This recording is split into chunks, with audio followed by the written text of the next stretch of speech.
Hello, hello, and welcome back to the Pure Nintendo podcast. This is your weekly dose of all things Nintendo. My name is Jemma, and joining me this week, I have two very good friends in the form of Kirk. Welcome back, Kirk. Hello. Hi, everyone. Hello. Did my voice break this week?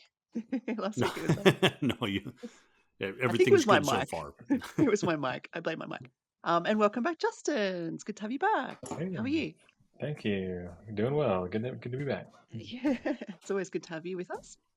And this week we're going to have a special episode because we are celebrating the anniversary of Tears of the Kingdom, which came out on the 12th of May in 2023. It was a huge deal last year. We spent a lot of time talking about it in the lead up to and the release of the game. And now it's hard to believe it's actually been 12 whole months since that time. It feels like it's flown by, honestly. I'm sure you guys feel the same. Mhm.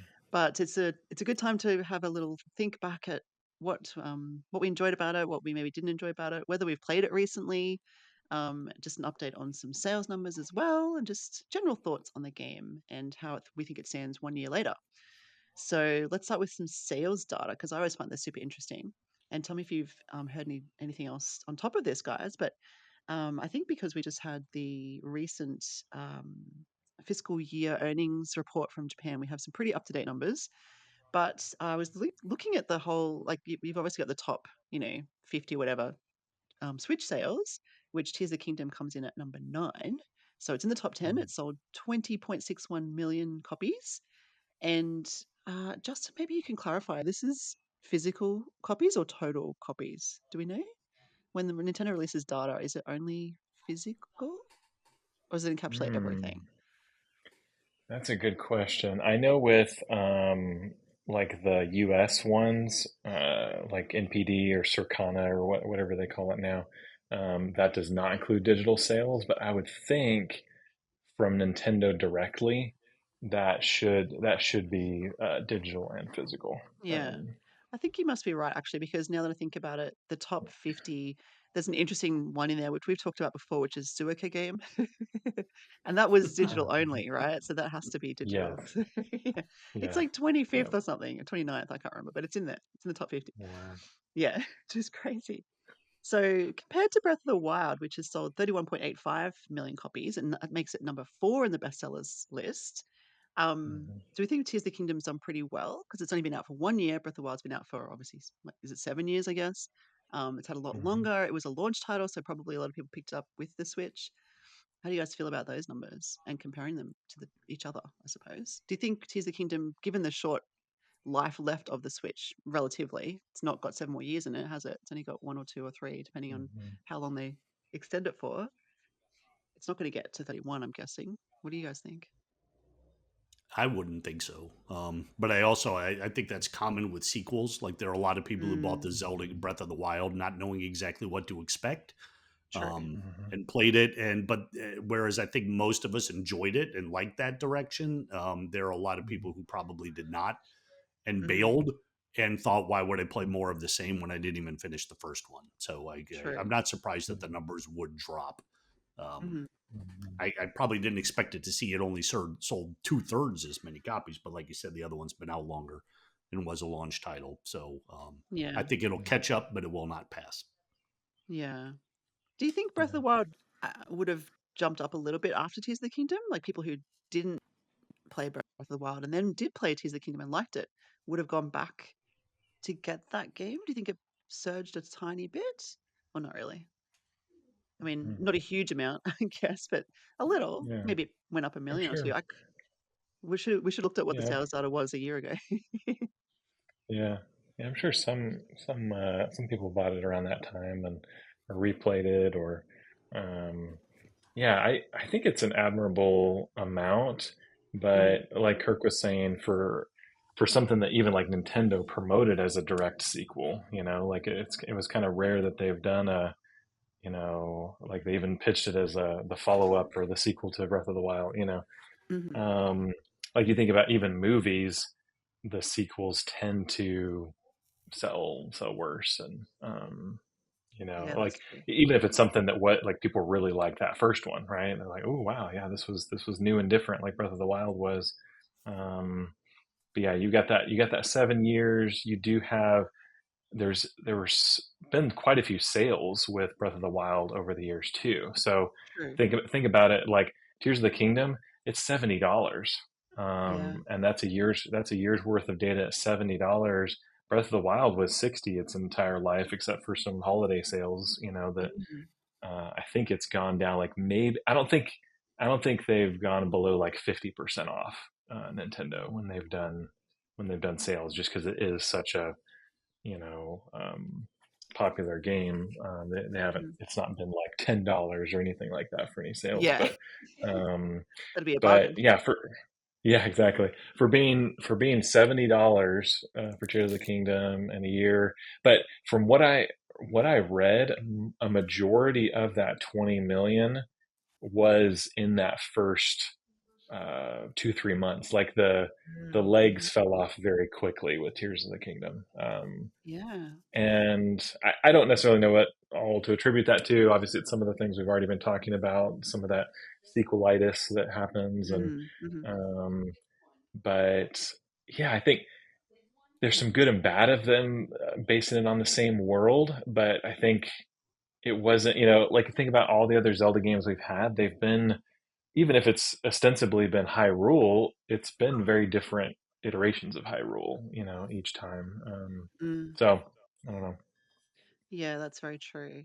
Yeah. And we'll probably, yeah, we'll get to that, I think, because yeah, that's part and parcel of what's makes or breaks it, I guess, or makes it good or bad in people's eyes. Hmm. We'll definitely speak Yeah. about that a bit more, I think. I thought it was interesting also just to round out the kind of sales stuff that the top three, well, it's not a surprise. Okay. I think we can all probably guess the top three franchises in Nintendo's world. it's it's Mario, Hmm. it's Pokemon, and it's The Legend of Zelda. That's the top What? three in that order. So It's not Fire Emblem? no, sadly not. Sadly not. Man. It's up there. Both the Fire Emblem games are in the top, I think, or at least the top 50. I can't remember the numbers, but they're definitely up there. Yeah. Actually, I do have it in front of me. I could tell you. But yeah, Nah, I think it's 34, and 65 for Fire Emblem Engage. So not top 50, sorry, 34 and 64. 100. All right. Yeah, still pretty Yeah. good, I'd say. Yeah, so Mario sells, Pokemon sells, and Legend of Zelda sells. Hmm. So thinking about Hmm. sequelitis, I was thinking you mentioned movies. I was thinking of the same thing about the next Mario movie. The Hmm. first one did very, very well. I'd be surprised if the Hmm. second one does as well. Like, even if it's awesome Yeah. and we all loved it and we all will see it, Hmm. it probably won't quite do as well just because it won't have that wow surprise factor that the first Yeah. one brought. So I definitely think there's Hmm. something to that whole sequelitis thing. Hmm. Yeah. So I Yeah, think, because I think a lot of people, when they, especially like with Mario, they're going to go see the movie to see what it is. And once again, although mm, most of us Hmm. enjoyed it, there are people who didn't, Hmm. but still made that initial purchase. And so when the Yeah. sequel mhm, comes out, they're going to know they're not going to like it because they didn't like the first one and they don't go. And so Yep. I think that's why Yep. one of the main reasons why sequels never sell as well as the original. yeah. And I think Hmm. so. I guess Justin, particularly because you mentioned the worlds being very similar. Do you think that was a huge gamble Hmm. for Nintendo? Because, like you said, they've not really done that before. I was trying to think, even the Yeah. first game for the NES, and then the second one was very different, and then the third one kind Hmm. of revisited it, but it was still very different. The only two that Yeah. used a similar engine were the two N64 titles, but even Majora's Mask was very different to the Oh yeah. before it, even though it used the same engine and had the same world. It was a Yeah. very different story. It Hmm. was a very different game. Yeah, Yeah. was it a gamble that they kind of took there? I think it was obviously calculated risk that I'm sure Nintendo, you'd hope.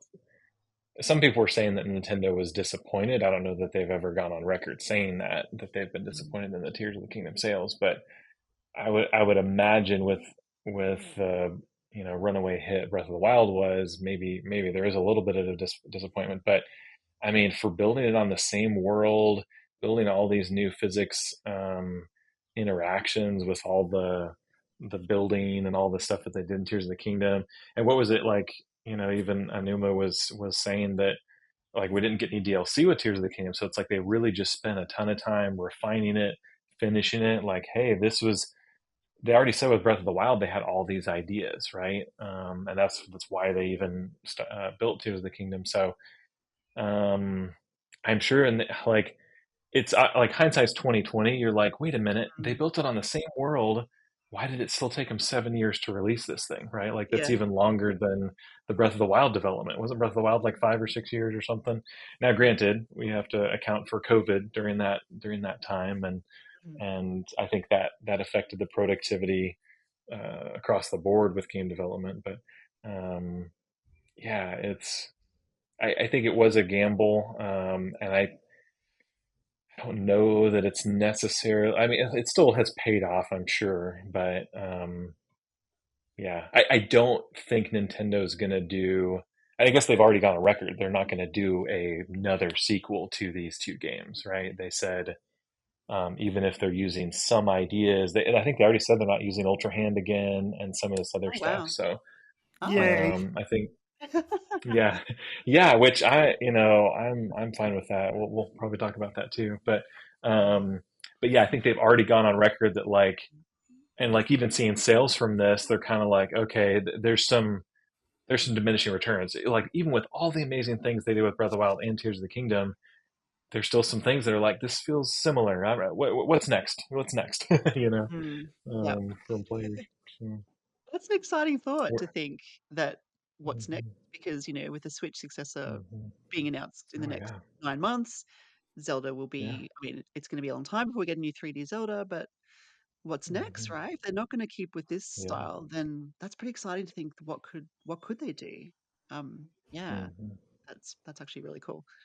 But we'll have to wait a long time, I think, before we see anything. yeah, Yeah, that's really interesting. Yeah, and the DLC thing is interesting because they did DLC for Breath of the Wild, right? Like that was maybe hmm like you said, they had ideas that they wanted to get out there, and then I do like them, the developers and being game makers and obviously being very passionate and being, wanting to create something cool and fun and unique and special as they all do, especially Nintendo. Like I think they hmm take this stuff very seriously. And then giving hmm them the chance to actually, someone high up must have said, yes, these are good ideas. There's room for a sequel using the same engine. Go and do whatever you want. And so they've come up with all these cool things or crazy or cool, whatever you want to think, like Ultra Hand, hmm etc. I mean, I like Ascend. I thought Ascend was really useful. So, there's nothing quite as satisfying as yeah, ascending through rocks, like mountains of rocks. You're like, this is such a cool shortcut. Um, yeah, hmm and it's giving them the chance to actually develop that and release that. So much so that they thought they did everything and they didn't even need DLC. Like that's crazy. You think there's always hmm more, but that's it. They've put so much into it. Like you said, 7 years. They kind of tapped out. hmm Yeah, this is it. This is the best we can do. This is everything we wanted. And I kind of like hmm that, especially because, like you said, it's a $70 game. Having DLC then adds hmm that cost. So, from a consumer yeah, perspective, it's kind of nice that we got the full package. Sometimes DLC can, hmm it feels a bit tacked on, or it's like, oh, I've already spent so much on this game, especially for first party titles, and then I've got to spend another whatever. How much was Breath of the Wild DLC? hmm Was that expensive? I don't yeah. even know. It must have been. Yeah, it actually, I think it was it 20? Yeah, okay. So when you think about it, I think it was probably $80 all together. Um, Mhm. and then kind of like our like a lot of modern games, like you think of like the Ubisoft model, right? Like you launch a game that may not be even fully finished, and they're already planning like a year of season content or something, Mm. expansions, and it's like, wait, did you make sure the base game was fully featured? And, and I don't Yeah. know, so like yeah, it is kind of nice, like you said, that Tears of the Kingdom launched in a very solid state, and it was, and I kind of like that they came out pretty quick and were like, yeah, we're not doing DLC. This was it, Mhm. and again, as a consumer, that's to me that means we're going to get a new Zelda that much sooner, right? True. Um, Mhm, because you think about Breath of the Wild, that DLC kind of ran through the next year and a half, right? When they were releasing that content, so mhm, you kind of knew that. So you could say like even Tears of the Kingdom development wasn't actually fully 7 years, right? Like they were still wrapping up the Wild DLC for a year and a half. I'm sure they did a break in between, and mm, so maybe it was still 5.5 years, um, but yeah, I think as a consumer, I'm excited that it is kind of done. They released what they wanted to do with this, and I could honestly like. I don't think it's going to be 5 more years till we see anything Zelda related. Like Nintendo is known for kind of releasing a perennial Zelda game. It's only been like certain years that they've missed a Zelda game, even if it's just a port or something. So True. I'm kind of hoping they revisit the 2D model. Like Mm, let's do a top-down Zelda, let's do something kind of in between. Like if they staggered, like they had like a 2D Zelda team and a 3D Zelda team, and you had like brand new iterations of those every 2.5 years, yeah. rather than that would be really cool. It's kind of like what the Metroid side's been doing, right? Like we've had, I mean, Metroid Dread was amazing for 2D Metroid, and now hopefully at some point we'll get Metroid Prime 4. Yep. Um, but yeah, if you have both of them going, that would be awesome. Yeah. Yeah. Yeah. I do love that. Did you have any comments on that, Kirk? Yeah, along those lines, I think I would also love to see a 2D Zelda, more of a focused on the story and the dungeons and the sort of old progression. Which and I think, especially if they've decided that the open world concept is what they're going to do with 3D going forward, I'm totally fine with that as long as they continue to give us, like the more controlled story driven adventures of the old Zelda games. And I think 2D is a great way to do that. Mm, So yeah, I Yeah. would support that completely, and I would like it even more if instead of just porting old 2D Zelda games, they were creating brand new ones that used yes. Yes. that kind of gameplay, but were entirely new stories. And instead of just giving us an update of like Minish Cap, which we Mm. Yeah. you talked about last week. Yes, we did. Yes, which would still be Mhm. welcome, but yeah, Oh I'd yeah, definitely love yeah, I to would hear. love it. Don't get Yeah. me wrong. Yeah. Yeah, Yeah. yeah, I could Yeah. see that happening maybe in the second half of the year, a port of some sort, and then Mhm. maybe Yeah. maybe fingers crossed a launch title, 2D Zelda, new 2D Zelda. I would love that. Yeah. I always, Uh, whenever you come on the um, show, Justin, and you talk about these things, you get me so excited. I'm sorry. No, it's good. I love it. It, It's like it's yeah. why we do this, I think. It would be. Hmm. Yeah. Yeah, no, it's there's got to be more 2D Zeldas in the pipeline. That's Yeah. unquestionable. Like, right? It's inevitable. There's Yeah. we just don't know when or in Yeah. what form, but that Yeah. can't go. You'd hope, like, Mm. yeah, like, what was it? Like, when was the last original 2D Zelda? Was that all the way back with Spirit Tracks? Yeah, I was Because thinking Um, so. This the second of those two games, right? Was that the first or the second one? yeah, that was the second. Yeah, because or Phantom Okay, yeah. Hourglass was the first Okay, yeah. DS one. what about Um, the sequel to A Link to the Past? Was that to oh, Spirit Link Tracks? Between Worlds, was Link that? Between Worlds? Yeah, that's Yeah, true. I think. Yeah, maybe that was. And like, yeah, Link Between Worlds. So that was 2013, Wow, so and over 10 then years ago. yeah, when was? Yeah, Spirit Tracks was 2009. So yeah, Link Between Worlds. So yeah, see, and A Link Between Worlds, I like that. I really did like A Link Between Worlds. I would like a little bit more, maybe deviation from the norm, because like as Mm, someone who loved and played a ton of A Link to the Past, it was a little like, oh, I've kind of seen this world, like mm, and it is still great, and they still did lots of new things with it, and they had all new dungeons, but there's still so much that was inspired from A Link to the Past, and so it just felt, you know, a lot of people will say, "Oh, I like Link Between Worlds better than Link to the Past," and I was like, I could see some of that, but like, part of me is like, it's still so like it wouldn't be as successful without the first. You know what I mean? Like yeah. it Anyone who almost says wouldn't that did hit as not grow hard. up with A Link to the Past, I think. Right? Yeah. So I don't know. Heresy. Like I think. Yeah, I think like Trev, I think likes Link Between Worlds and Link Past. So he's kind of like Mm, one of those ones that grew up with it, but also does really like what they do. And Link Between Worlds, that kind of ability where you go onto the wall, and they did some mm. really fun new stuff It with it. did. But Yeah. it still felt so much of that game's DNA is like it really kind of felt like Breath of the Wild and Tears of the Kingdom are so intrinsically tied together, Mhm. very much like A Link to the Past and Link Between Worlds. Yeah. So I'd love like a Minish, like think about Minish Cap, like it's such a different game. I mean, like yeah, we have Vati as as the big bad, from like Four Swords Adventures, so and you still have like a sword that you're getting, you're playing as Link, but how much of that game is still totally unique, Hmm. like even like the layout of Hyrule, like shrinking down I don't know, like that type of thing. Like, give me, even if it's like Minish Cap's a shorter game, like it's Mm-hmm. not, it doesn't have the most dungeons for a Zelda game, but like, man, give me those types of games. Spirit Tracks, I love Spirit Tracks. So Yeah, anyway, me too. I do. I love all of those games. They're yeah, great, yeah, honestly. Um, yeah. yeah, it's gosh, we could go on about the 2D ones, but let's go back to Tears of the Kingdom.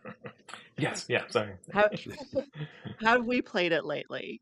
Um, who wants to answer that question first? I will say I have, but I will let you guys speak first. Kirk, maybe did you want to say yes or no? Have you played it recently? And let's say recently, like this week, and then expand on that and say this year, because I know we played it a lot last year, well over 100 hours. We talked about revisiting it for this episode. Did you get a chance to?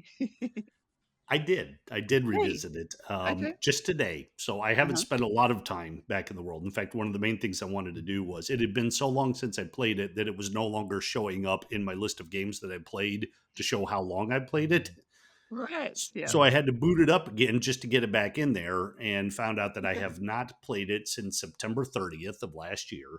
Wow. Um, Hmm. but up to that point, I had put 130 hours into it. So, Yeah. as we go along, we're going to talk more about what we didn't like about the game.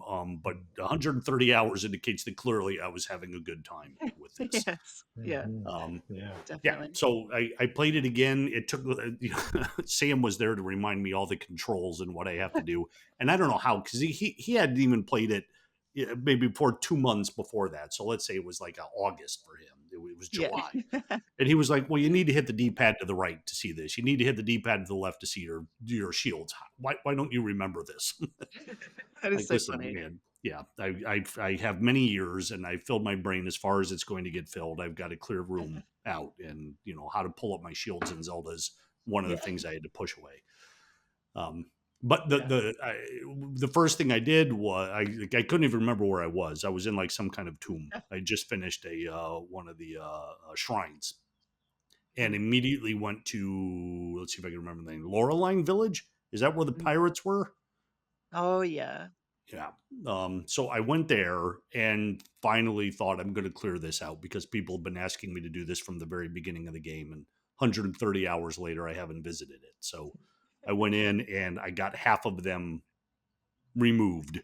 Uh, so that's where I'm at right now. And I only Right. point that out because I had enough fun playing it for the first time since September 30th where I'm like, I really got to get back into this game and Yeah. see if I can finish it. I was reminded of how much I enjoyed it.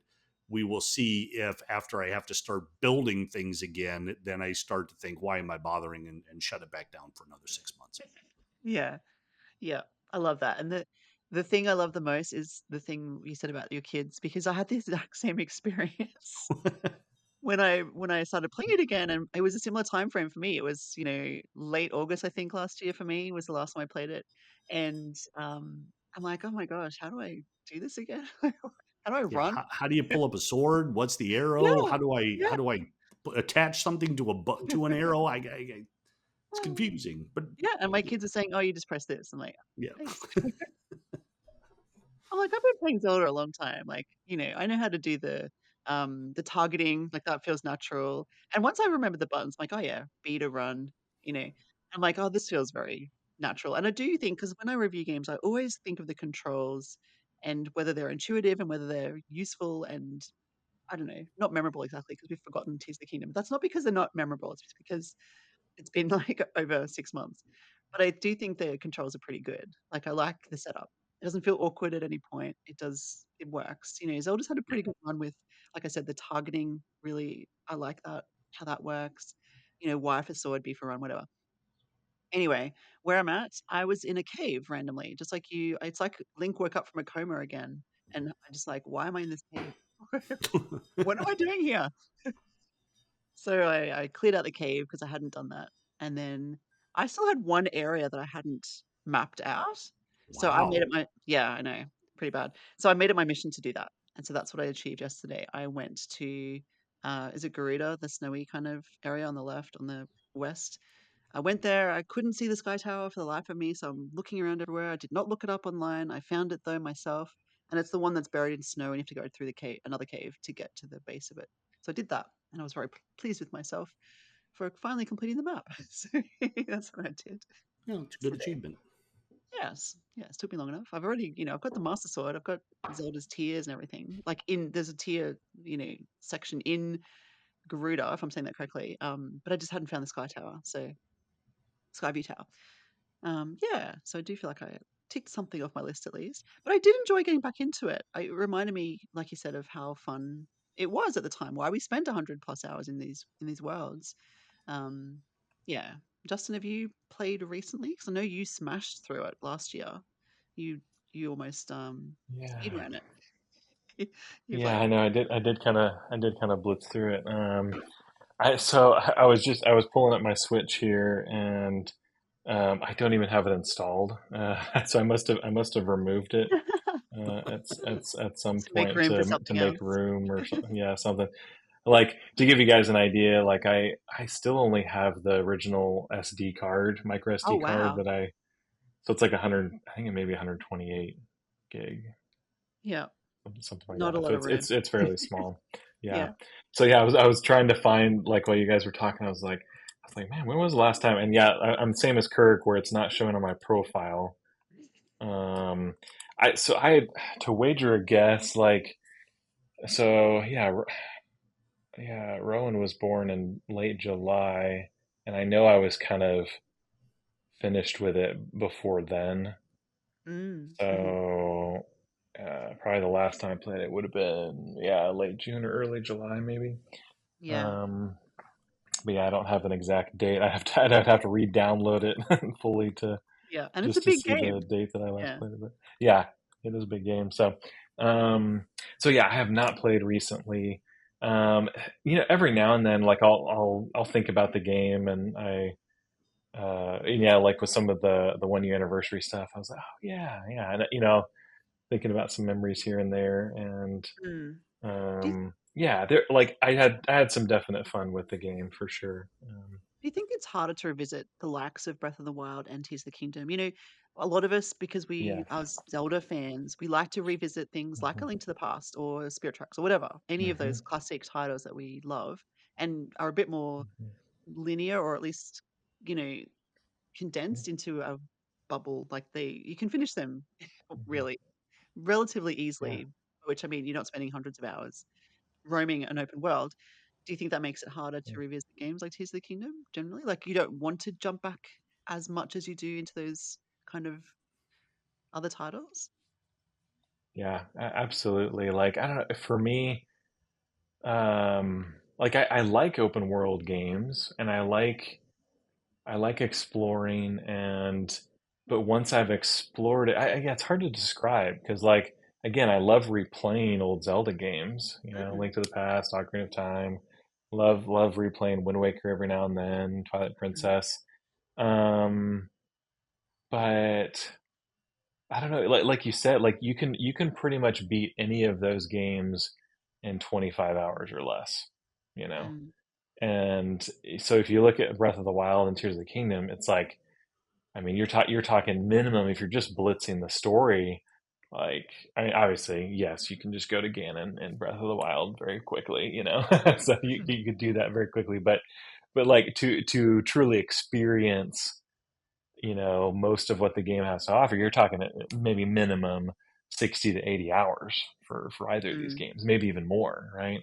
um like you're still missing stuff at 60 to 80 hours in these games, and that's a big time investment, mm, and so yeah, I think it does make it harder to revisit these. Like I don't have that now. Maybe some of it is my feelings with both of these games that I don't feel super inclined to replay them. But I think some of it is like, well, I have seen it, and yeah, a lot of that world. I don't know. Yeah, I like those. I'm gonna use this term of like those snow globe Zeldas, right? Where it's very, mm.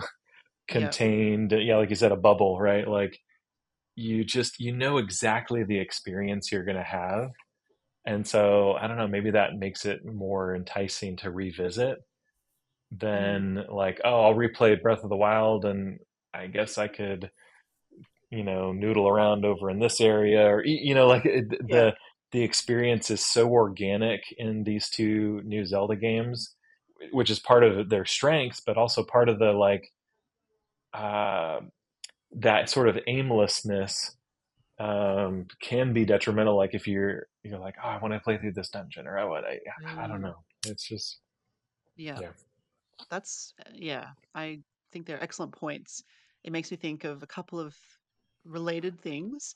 One, we love seeing ports of classic titles. Like, we'd love to see a Wind Waker come out again on the Switch or Switch successor. Mhm. Same with Twilight Princess. Same with, like we said, Yeah. all of the 2D ones, right?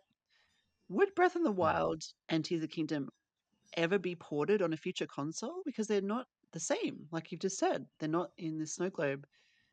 Would they make good ports in the future? I don't know if they would, just because of the reason that you've said. They're too expensive and maybe they don't have that nostalgic factor. And if you've played them through like we have, in today's world, in the future, in like 5 or 10 years, would we want to revisit them? I guess that's an answer for 5 or 10 years, but just thinking out loud, I wonder if that's actually a consideration. They're not going to be as successful as ports as some of the classic titles are. Like I think if you see Wind Waker come out again Yeah. or anything, people will leap at the chance to play that again. But I'm not sure they will leap at the chance. I mean, it might find a new audience as these ones always do, but I don't think it'll be quite Yeah. the same experience. Do you think? I think that depends on where you started with Zelda. Mm-hmm. Because I'm Yeah. I'm with you guys, and I'm going to echo what Justin just said about the aimlessness of it. The Yeah. reason why I would never play it again is because there are too many really time consuming other things to do than complete the story. You've got all these shrines, you've got all these Koroxes, you've got so many side quests. And the side quests are fun, but a lot of them are very complicated. A lot of them take a long time. It's such a daunting task knowing all of that and then starting it all over again. Mm, Um, and the other games aren't like that because it seems like there's a lot to do, but it's all driving forward as you're going along, and this game does not drive forward while you're doing all those things. They're there mm, specifically for you to explore and find things, and that's great. The first time I play it, I enjoy stumbling upon all these things, but I don't want to stumble upon all of that going forward. I want just a faster Yeah. experience, and that's why I would rather play like the Xenoblade Chronicles games more than once. Mm-hmm. There's like the first Yeah. game I think had over 300 side quests that you could do. I played it three times. Let's see, I played it on the Wii, Yeah. the new 3DS, and on the Switch. wow. And I kept the first time I printed off this walkthrough of all the side quests, and I would check off when I got it, and then I would double Cool. check it when I completed it. Just I kept that, and every single time I played the game, I've used the same thing. That's a lot. But because Yeah. the game moves forward as you're going along, it's easier for me to look at that and do it. Mm, So Yeah. I'm not playing these games again. But there are a lot of people who are much younger than us, and this was their first Zelda experience, or true. maybe the Yeah. second one. And to Mhm. them, this is what a Zelda game is. So 10 years Yeah. down the road, 15 years down the road, maybe they have their own kids now, maybe not, Mm, but they're like, oh man, I Mhm. remember this game. And they might have Mhm. forgotten all those little things that you're going to have to do and sort of mm, stumble upon Yeah. them again and say, oh, yeah, that's right. There's a lot of these, but I've already started, so I may as well keep going. And then, Mhm. in that case, I can see it working. Um, Yeah. I will be way too old. yeah, that's a good point. That makes sense. I think, yeah, it is like that. It's like I like to keep saying the Phantom Menace. People who grew up with that love it a lot more than probably we do. So, yeah, in terms of Yeah. Star Wars list, yeah. But and I was, not to sidetrack, but I do wonder whether people who grew up with the new Disney Star Wars movies will think the same way in 10 or 20 years' time, like Oh, man. the awesome ones. I don't think that's going to Yeah. happen, but anyway, we'll see. We'll see. Yeah. You'd hope not, but Yeah. And I think the other thing about them being the, Wind Waker, etc., being kind of these bubble or, snow globe Zeldas that exist in one world. When you're going through and the story is progressing, it's it's akin to a movie experience, an interactive one, but Mhm. you have a story that's folding out in front of you, Mhm.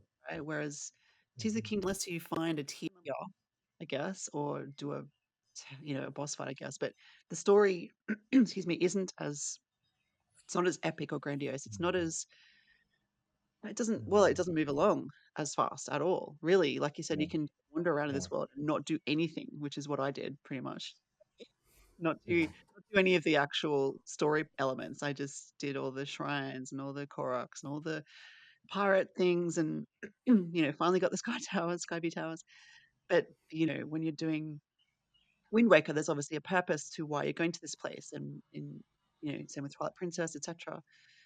It really feels like the story is more important, if that makes sense.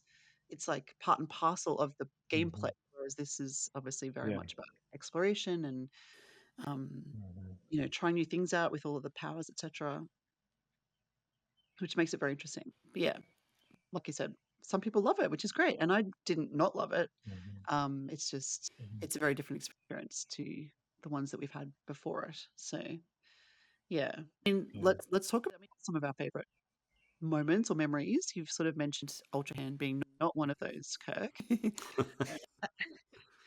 But I mean, I know you used to like collecting. What was the president's name? See, I've already forgotten what his name was.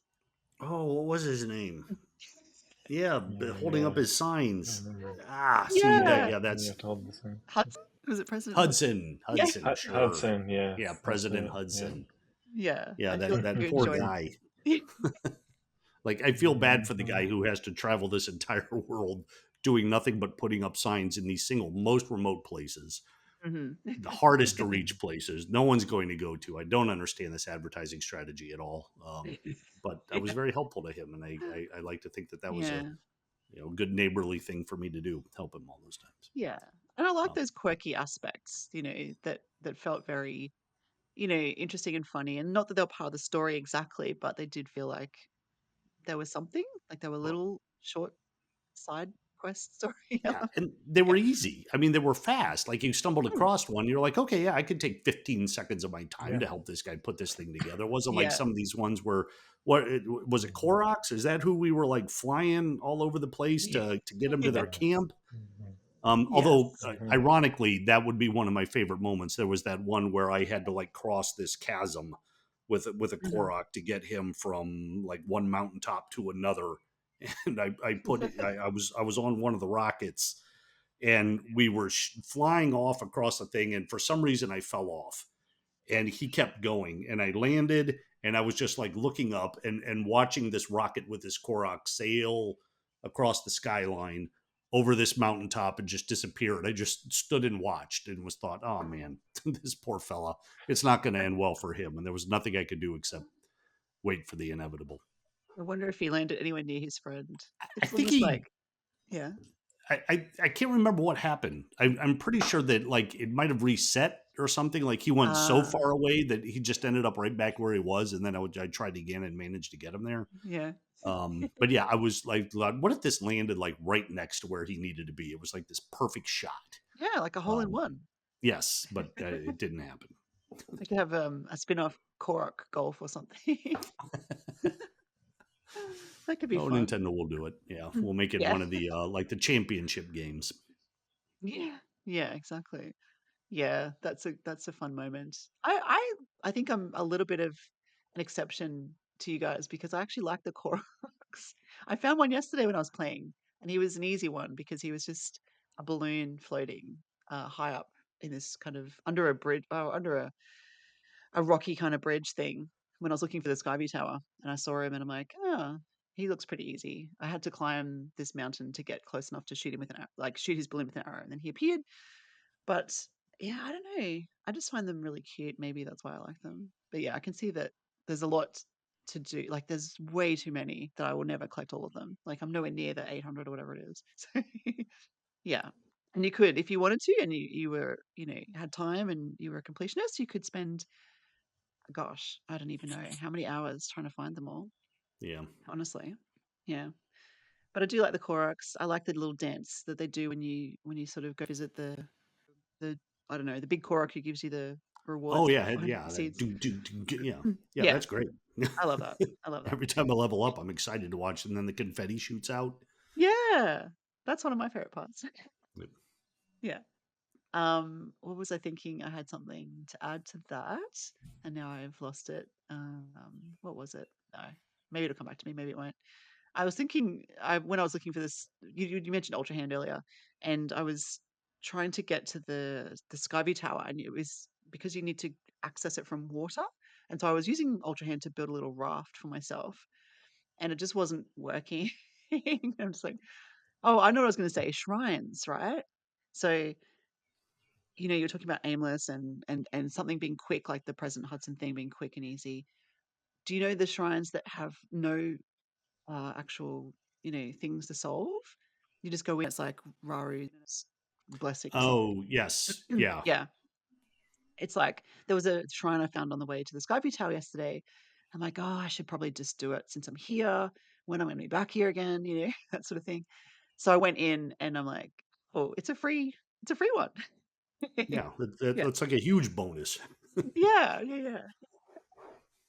I'm like, Although, yes. weren't most of those like the puzzle was on the outside? You had to figure out how to get that green stone close to the shrine so that it would open. I don't know. This one just opened, so Okay. I had no issues. Yeah. But Justin, what's your favorite moments or memories or something positive about it that you might Hmm. have want to regale with to us? Yeah, I've been trying to think of. Any particular boss fights? Um, I did see a frost Gleeok yesterday, and I've still not been successful in defeating a Gleeok. He killed me very quickly. I'm like, you know what? I can take this. Somehow I mistook the fact that it had been out for a year as me having a year's experience in it, which I don't. So yeah, no, I was um, killed very quickly. yeah, I did like the boss fight for the kind of the wind temple. Oh yeah. That kind Hmm. of and it was kind of cool. Like I think I liked some of the different ways you could. Like I think you could either dive through its like back, to Mm, break hmm. those pieces, or you could try and shoot at it, right, with your arrows. And I remember for a while I was shooting at it. I'm like, you know what, this is gonna be more efficient if I just ride an updraft and then just dive through it, and I'm sure that's what they're trying to get you to do.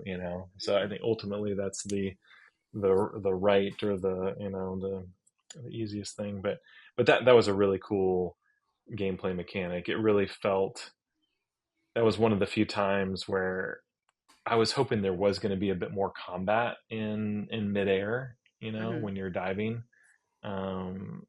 After seeing that be such a huge focus of the trailers and stuff, and that was probably one of the only kind of epic battles you really have in air. True. Um, Yeah, that but was a good fight. so I did like that. I felt like a lot of the bosses were an improvement over Breath of the Wild. I liked the themed dungeons that they brought back. There's still qualms that I have with the dungeons in general. I just don't like being told where everything is when you go in there. Hmm. Like, oh, hey, here's all the switches. It just Yeah. I don't know. It just ruins quite a bit of it for me. But sorry, I got to stay on the positive. Stay on the positive, Jason. Yeah. Well, we're going to lead Uh, to. I mean, we were leading to that. If you wanted to do that, I was going to give you the chance to say any grievances. I don't know. We probably should have done the grievances before the positives. Actually, now that I think about it, I don't know. Why do you yeah. think? Hey, we could do a sandwich. We could do a Yeah, sandwich, right? Some positives, some grievances, and then some positives at the end. that's a good idea. Yeah. Well, why do Um, you think they did make that choice with the dungeons? Do you have any kind of guesses as to why they might have done that? Because it does seem strange compared to what we're used to. Why would they give us those pointers? You know, here's the I switches. I think for a lot of it is an accessibility thing. I Hmm. think they are wanting. They know that by making the game so open that it's inevitably you're going to have issues where well, people just don't know where to go or what to do, Hmm. right?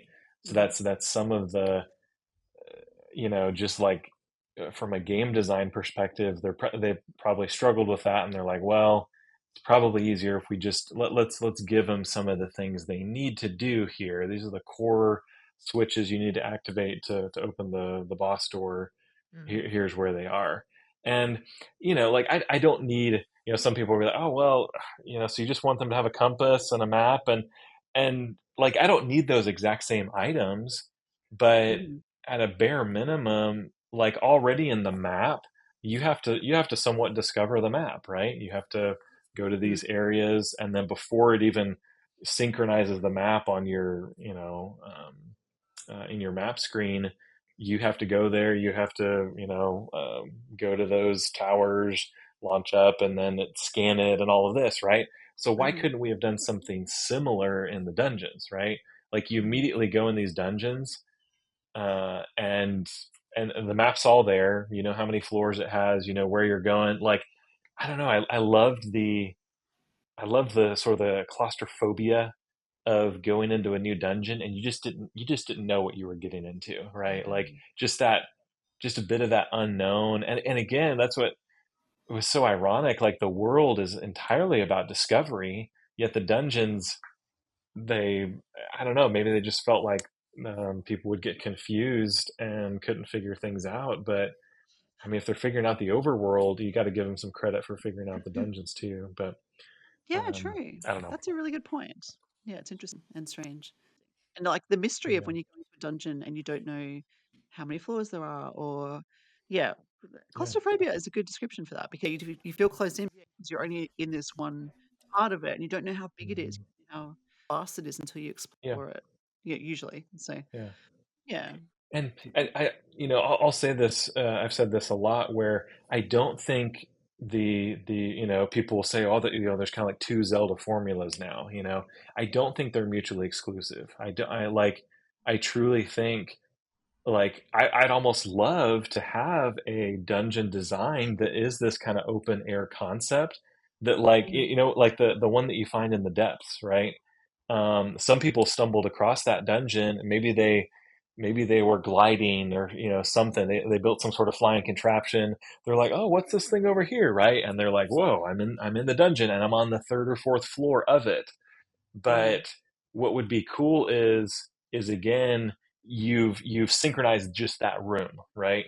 Yeah. You've landed in here. It says, hey, fire temple or whatever, and you're like, oh wow, this is a fire temple. Okay, well, maybe I'll come back. But if you just didn't know the extent of it, like, you landed in there, you flew in onto the third floor, and you're like, and I don't know, like, and I want some of those enemies and mini bosses, and just challenges that you come across. Like, a lot of these dungeons still felt very empty. They just felt like, oh, here's some open world rooms that we stuck into the Mhm. overworld, that have some switches for you to activate to get to the boss. It just, Yeah, I don't know. Um, that's true. It but, was almost like really it was the journey to get to the temple that was the temple mhm. in a way. Yeah, Like, yeah, yeah. yeah. Mm. Yeah, yeah. Yeah, Some of the, interesting. like, and I did like some of those aspects, like the journey to the Wind Temple. Like, that was some of those kind of maybe more guided, on rails, linear type progression that you might expect from even the lead up to traditional Zelda dungeons. Um, Mm. but yeah, and so I did like the Gerudo, dungeon pretty well. I felt like that was a fairly, it felt the most like a typical Zelda dungeon, even though it was, um, yeah, I don't know. I think they Mm. did a pretty good job on that one. But Yeah. um, anyways, Well, that's a I'll let positive someone way else to talk. end. Sorry.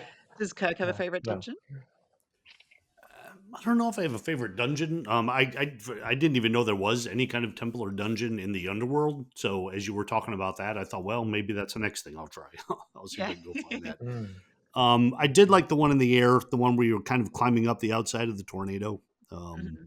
Yeah. Mm, I like mhm, that, and I have a slightly different experience with them giving the locations of the things you need to Mm, collect or the switches you need to flip.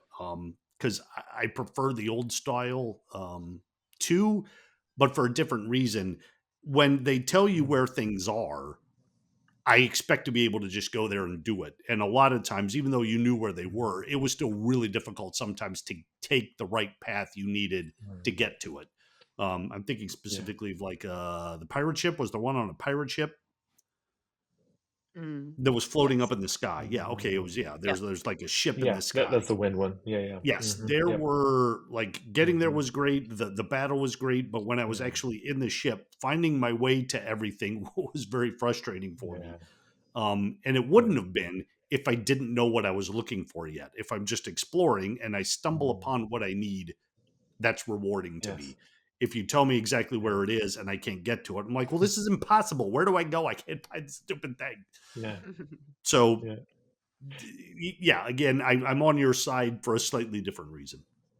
Yeah. Yeah. No, that's interesting. That makes sense. Yeah, I got almost like, yeah, because there are certain switches like you can almost see them behind some bars, right? And Yeah, you're like, yeah, what in the world? How do I do this? Or like, I think there was one switch on that ship where, like, again, I don't know if this is how you're supposed to do it, but you almost had to like jump off the side and glide under, yeah, yeah, and you can Yeah. like see it. there's kind of a hole in the belly of it. Yeah, you can see it down Yes. there, but yeah, it's and so yeah, maybe like in those scenarios, I think they put them on there to like, hey, maybe they're not going to find this, right? They're not going to like.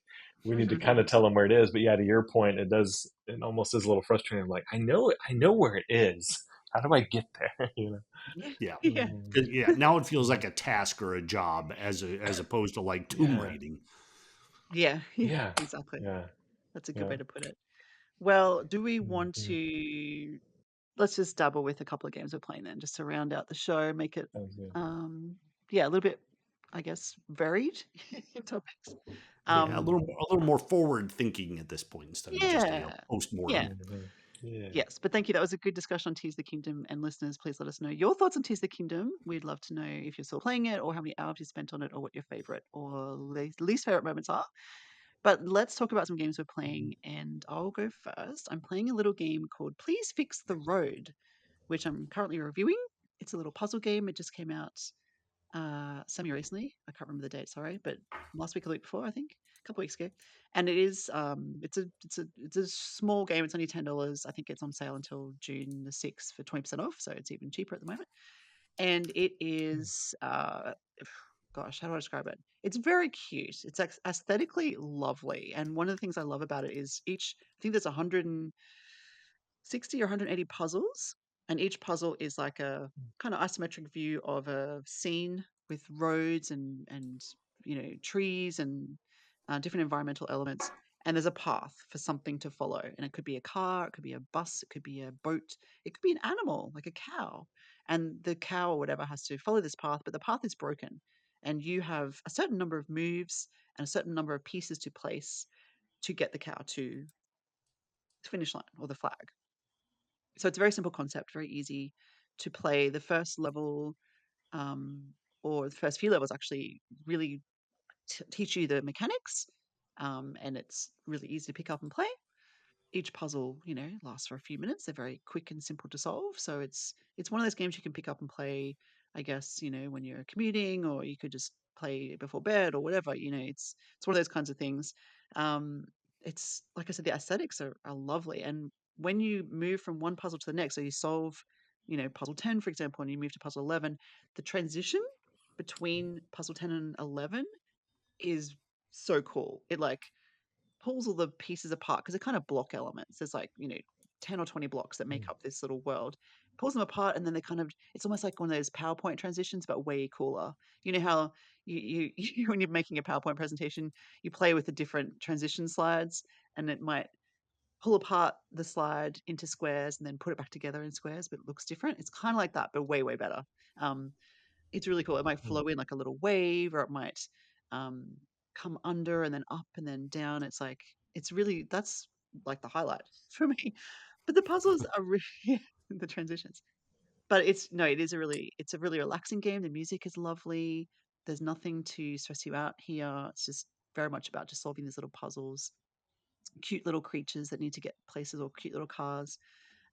There's not a lot more to it than that. There's no that I've seen. I don't think there's any like daily challenges or anything.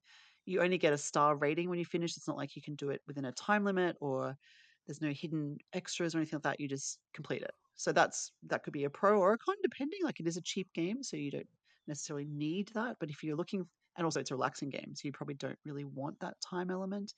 But if you're looking for that, that's not what this is. This is very much just a relaxing little time waster. So yeah, it's cute, and it's fun, and it's very easy. So I'll be writing up my review soon and publishing that. So look out for that one. Yeah, it's an enjoyable little puzzle game. I love a little puzzle game because it just breaks up.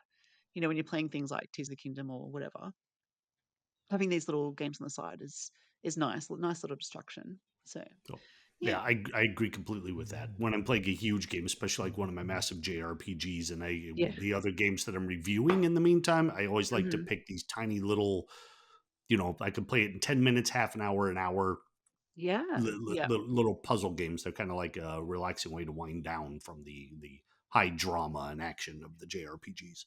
Yeah, definitely. And this one, it Mhm. does test your brain. It's like very, it's not strategic exactly, but it's very logical. Like, if you don't have a very good spatial awareness, I think it will be quite hard. Even I struggled a little bit sometimes, and my son was really good at it. So we were playing together, kind of swapped the controls a bit.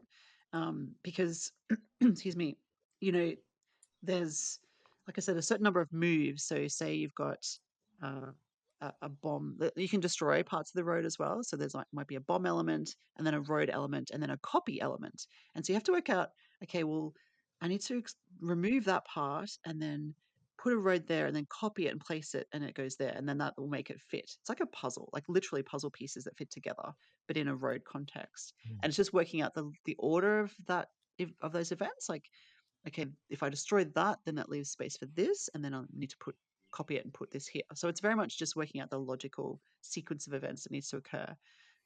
So super tricky, but definitely a brain teaser. Like, you have to think about it, especially as the levels progress. So that's cool. Yeah. Anyway, let's move on to Kirk. What are you playing at the moment? I'm playing a very weird one. A game called Iki Unite. I don't fully know the history of this. They say it's based on one of the worst NES games of all time. I think they make that claim lovingly, or most Mm. hated, perhaps. It's a very weird game with it's kind of like I mean, it's got roguelike mechanics. It's along the lines of what's the vampire game Oh, called, Vampire Gemma? Survivors. Vampire Survivors. Yeah, it's one of Mm. those games where you're kind of running across this big area, and there are just waves of enemies coming at you. Mm-hmm. You can take on different roles as you're playing it. So you've got people that are attackers, you've got healers. You don't actually manually have to attack anybody. You just run around, and your attacks kind of like shoot out forward. Mm-hmm. So you're not worried about that. It's more like exploration. You can go to certain areas to unlock new abilities. If you're playing in single player mode, you can acquire new people that can help you out, and you can hurry up and you have to hurry up and select what you want, because the main thing to do in this is to kill the bosses. You need to Mm-hmm. find the bosses and you need to get rid of them, but you also need to make sure you're powered up and ready to go. If you take out one of the bosses, then you get more time and you can go on to the next. Um, I mostly played it by myself, and it's not a game. Maybe you could. Maybe there are tricks that I'm going to be able to figure out as I go along, or be able to better manage the weapons that I've acquired and the skills that I've buffed up. But I wasn't able to survive a whole lot more than 5 to 10 minutes. Take out two bosses, get to the third, way overpowered, and then the game's over. The Right. focus on this game is the multiplayer. If you're playing on a single system by yourself, there's only one person. You can't have anyone else. There's no couch co-op on this. Okay. But if you go online, you can play with up to 16 other people. There, Cool. you don't. It's not focused so much on you buffing up your skills. You just need to find everybody else and work together to go take out these bosses. Now, of course, there are still things that you could acquire to help people out. You know, you're going to find someone who may be a healer, and you want that person with you as you go into the bosses. That person can acquire better skills, so the healing is more efficient. Um, so again, I don't know what it was like on the NES. Here, although you can Mm. play it by yourself, it's not as much fun as when you're online and you're with a whole group of people. I did that a couple times. I wasn't able at any point to like find 16 other people at once to play with. Um, I only was able to try a couple times, so you know maybe I'm just not doing it at the right time. By the time I write the review, I hope to have at least found that so I can get into the full thing of it. Mm. But the graphics, it's got very aggressive chip tune kind of soundtrack. The visuals are very they're more advanced than they would have been on the NES. We're looking at anything like that, but they're also somewhat rudimentary. But the game moves at a very quick pace. The frame rate is good. The action is kind of fun. Sometimes you get to relax a little bit while you move around. Other times these waves of enemies are coming at you at once, so it's constantly changing up its speed. It's definitely one to keep you on your toes, and it's interesting enough. I just really think that if you're not playing it with online with others, then you're going to miss out on what the game is meant to be. Mm. It's interesting they didn't have the couch co-op because you think that would be a no-brainer, really. Yeah, I'm assuming it's because the playing field is so large that they would have to start splitting up the screen, and Mm. you kind of Mm. really, considering that you can be attacked from so far away, sometimes the bigger the screen is, the happier you're going to be. If Ah, they had okay. like split that into quadrants, then you're Yeah. not getting a full view of everything around you. True. Yeah, with Vampire Survivors, you can have 4 players, but you can't leave each other, so you have to all be within the one screen. That's how they do it, but yeah, I can see why. If with the 16, obviously, you can be anywhere. You don't have to be on the same screen because you're Yeah, online. and you're not going to start anywhere near each other. It's almost like, say, Fortnite in that regard. You're going to land in Mhm. completely different spots and just kind of have to figure out, okay, let's gather up some people and see what we can get done. There are Yeah. arrows on the map to tell you where the bosses are. Uh-huh. Um, So you can meet at the so that boss. helps. Yeah. Yeah. And the NES obviously didn't have online, so I don't know whether it was a single player back then, maybe, or maybe 2 player, but yeah, they wouldn't have had any other options. 1 or 2 Yeah. players, that's it. So, yeah. Yeah, and the things in the game, like one of the attacks, one of the women has, she like just shoots out these lips that hit people. You're finding things like I don't think there's a game that comes out of Japan anymore where onigiri is not one of the power ups that you have, as it Yeah. should be because it's wonderful. Uh, Yeah. but it's things like that, like garlic, maybe mushrooms. Mm, It's mhm. just absolutely bonkers with all the items that you could find. Half of them you find you don't even know what they do till you acquire them and use them. Cool. Yeah, it sounds like chaotic fun, that's for sure. Yeah. Justin, have you ever heard of this game, like the NES one? Icky Unite? No. No, I hadn't either. I do wonder if Trev would have heard of it. We can ask him next week if he's on. Yeah, maybe it didn't Um, make it out to Japan. yeah, it could be. It could be. That's true, actually. Yeah, that's likely. Very likely by the sounds of it. Especially if it was the worst NES game ever created. Yeah. The Yeah. original was okay. Yeah, it was just called Iki. Just looked it up. It's a Sunsoft game. Ah, yeah. In 1985, it came out, and it looks like they don't even list the countries it came out in. Yeah. Might have just been one region of Japan. Yeah, Yeah, so Icky Unite sounds like the unite part is the online players getting together, yeah, uniting to take down the bosses. I like that. I like that kind of naming convention. That's kind of cool. yeah. Yeah. It does say that for modes, it has 1 to 12 players. There was a version called Iki Online that had multiplayer. What? I don't know when Wow. that one came out, but Interesting. Maybe Japan was way ahead of us. Had some sort of online connectivity for the could be. NES. Wow, that's crazy. Awesome. Thank you. I look forward to hearing your full thoughts on Icky Unite. Um, Justin, you want to talk about what you've been playing quickly before we wrap things up? Yeah. I've been playing some Mario Kart 8 Deluxe. Cool. Always a good Just go-to. been doing some. Oh yeah. I finally 100%ed all the cups on there, so that was fun. Oh, awesome. Such a good game. I am excited about what's next for Mario Kart. Hopefully Mm, Nintendo's got something lined up for the Switch successor for Mario Kart. They will, but yeah. um, But I've been playing some more Mario Wonder. I'm still trying to finish that up. Like I've beaten the game, but just go like I've missed some levels here and there and stuff like that. So Mm, um, awesome. Yeah, that's a good one too. I did finish that one. I think I have a yeah, few badges maybe left to find. Yeah. So I probably should go and revisit that as yeah, well. Yeah, we need to get online and play some Mario Kart 8 sometime, actually. yes, That'd be fun. absolutely. Yeah, haven't Hmm. done that for a while. Hmm. Yeah, I still haven't got all 3 stars. So yeah, you're ahead of me. So as you always are when we play as well. It's like I'm following Justin. No, I see it's yeah. like this other thing. I can see it. How do I get how do I get to it? Yeah. Excellent. That's great. Well, thank you so much, both of you, for joining me for this discussion on Tears of the Kingdom and the other games. Do you either of you have anything you'd like to add or say before we close off the show for the week? I don't think so. Except I will say that I there are a lot of games, not a lot of games. There are well a few games. There are a few games coming out within the next couple months that I am really looking forward to, and Cool. really looking forward to talking about. So although we're Awesome. even before we have a June direct, I'm already excited about some things coming down the line. So Well, that's good. That's always a good yeah. feeling. Justin, do you feel similarly, or Mhm. what are you looking forward to? Um, Man, I'm trying to think. Like I mean, Thousand Year Door. I'm excited about. Yeah, well, that's out this week, the But 22nd, I think, right? Pretty soon. yeah.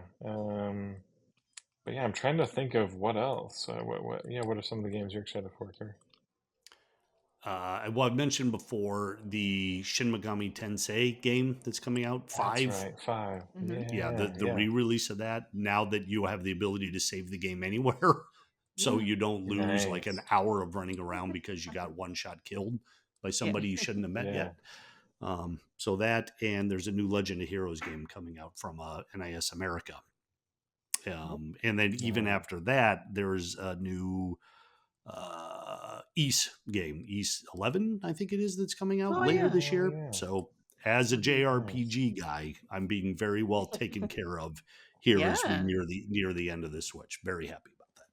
that's good. Good Yeah. to hear. Many hours to spend in those games, I'm sure. Yes, and they're staggered enough Yeah. that I'll be able to get really far into them before the next one hits, and then I have to learn a new battle system and Yeah. forget the old one and lose my mind trying to remember what to do. Yeah, that's it.